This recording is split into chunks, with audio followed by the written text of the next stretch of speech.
আপনারা এসি কারেন্টকে ডিসিতে কনভার্ট করার জন্য ব্রিজ রেক্টিফায়ার তো বানাতে চাইছেন, কিন্তু এটাই বুঝতে পারছেন না যে কত ভ্যালুর ক্যাপাসিটর নেব। তাই আজকে আমি এই ভিডিওতে আপনাদের একটা ব্রিজ রেক্টিফায়ার তো বানিয়ে দেখাবোই, প্লাস কিছু সিম্পল টিপস শেয়ার করবো যার মাধ্যমে আপনারা খুব ইজিলি ক্যালকুলেট করে নিতে পারবেন যে আপনাদের সার্কিট বা রেক্টিফায়ারে কত ভ্যালুর ক্যাপাসিটর ইউজ করবেন। সবার প্রথমে আমরা রেক্টিফায়ারের মডেলটা বানিয়ে নেবো, যার জন্য আপনাদের 4টে আয়ন 4007 ডায়োড লাগবে। এবার এই 4টের মধ্যে দুটো ডায়োডের প্লাস আর অন্য দুটো ডায়োডের মাইনাস লেগকে আমাদের একসাথে কানেক্ট করে নিতে হবে। তারপর এই দুটোকে এইভাবে কানেক্ট করে দিতে হবে।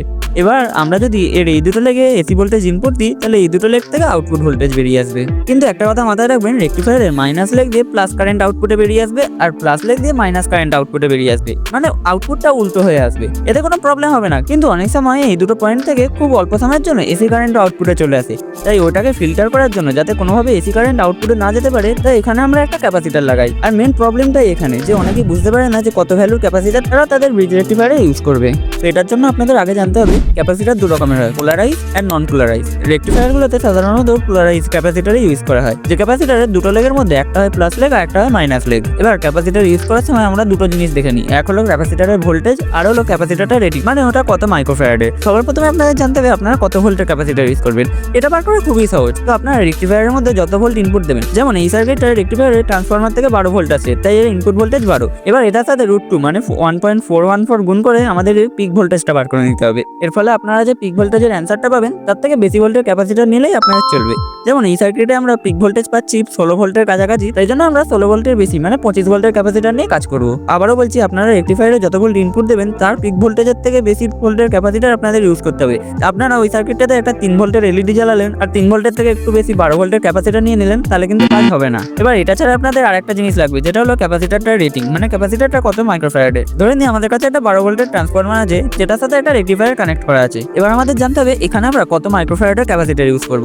তো সেটার জন্য আপনাদের সবার প্রথমে 3টে জিনিস মাথায় রাখতে হবে। ফার্স্ট হলো কারেন্টের ফ্রিকোয়েন্সি, মানে আমরা তো রেক্টিফায়ারটা দিয়ে এসি কারেন্টকে ডিসি কারেন্টে কনভার্ট করব, তাই আমাদের জানতে হবে যে এসি কারেন্টের ফ্রিকোয়েন্সি কত। তো ইন্ডিয়ার ক্ষেত্রে এই ভ্যালুটা হয় 50 হার্টজ, তাই আমরা ফ্রিকোয়েন্সি ভ্যালু 50 ধরেই চলবো। এবার আপনাদের জানতে হবে আপনারা ওই রেক্টিফায়ারটা দিয়ে কি চালাবেন। ধরে নিই আমরা একটা 12 ভোল্টের লাইট জ্বালাবো, তখন আপনাদের দেখতে হবে ওই লাইটটা জ্বলার জন্য কত অ্যাম্পিয়ার কনজিউম করছে। জেনারেলি এটা 0.5 অ্যাম্পিয়ার হয়, তাই আমরা এটাকে 0.5 ধরেই চলবো। এট লাস্ট আমাদের এই সার্কিটের ড্রপ ডাউন ভোল্টেজ জানতে হবে, তার জন্য সবার প্রথমে আপনাদের এই ট্রান্সফরমারের পিক ভোল্টেজটা বার করে নিতে হবে। জানি ব্যাপারটা একটু কমপ্লিকেটেড হয়ে যাচ্ছে, কিন্তু যদি মনে হয় একটু কমপ্লিকেটেড হচ্ছে তাহলে আরেকবার রিপিট করতে পারেন জায়গাটা। ফর্মুলাটা ওই একই, রেক্টিফায়ারের ইনপুট ভোল্টেজ কত, ট্রান্সফরমার থেকে 12 ভোল্ট আসছে তাই 12 ভোল্ট, এটার সাথে 1.414 গুণ করে দেবো, অ্যান্সার কি আসছে দেখুন। অ্যান্সার বের হচ্ছে 16.968 ভোল্ট। এবার আমরা এটাও জানি যে একটা ডায়োড 0.7 ভোল্টকে কনজিউম করে যায়। আর একটা জিনিস মাথায় রাখবেন, রেক্টিফায়ারের মধ্যে 4টে ডায়োডের মধ্যে একই সময় দুটো ডায়োড কাজ করে আর দুটো বন্ধ থাকে, তাই আমরা যে পিক ভোল্টেজ পেরিয়েছিল সেটার সাথে 0.7 × 2 মানে 1.4 ভোল্ট মাইনাস করে দেবো।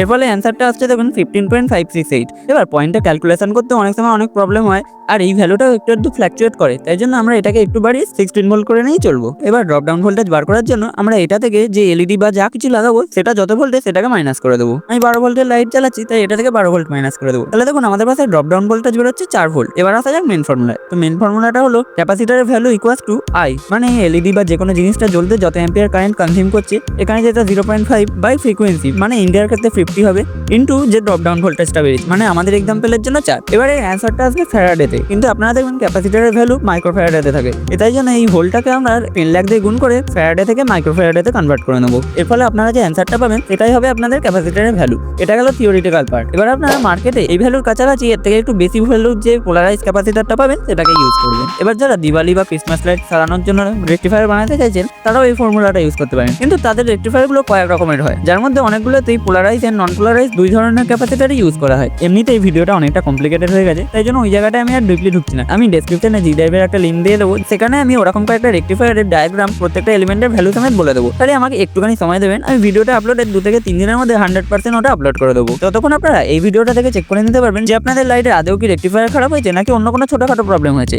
তাহলে ওই ভিডিওতেই দেখাচ্ছে। আজকের মতো টাটা অ্যান্ড গুড বাই।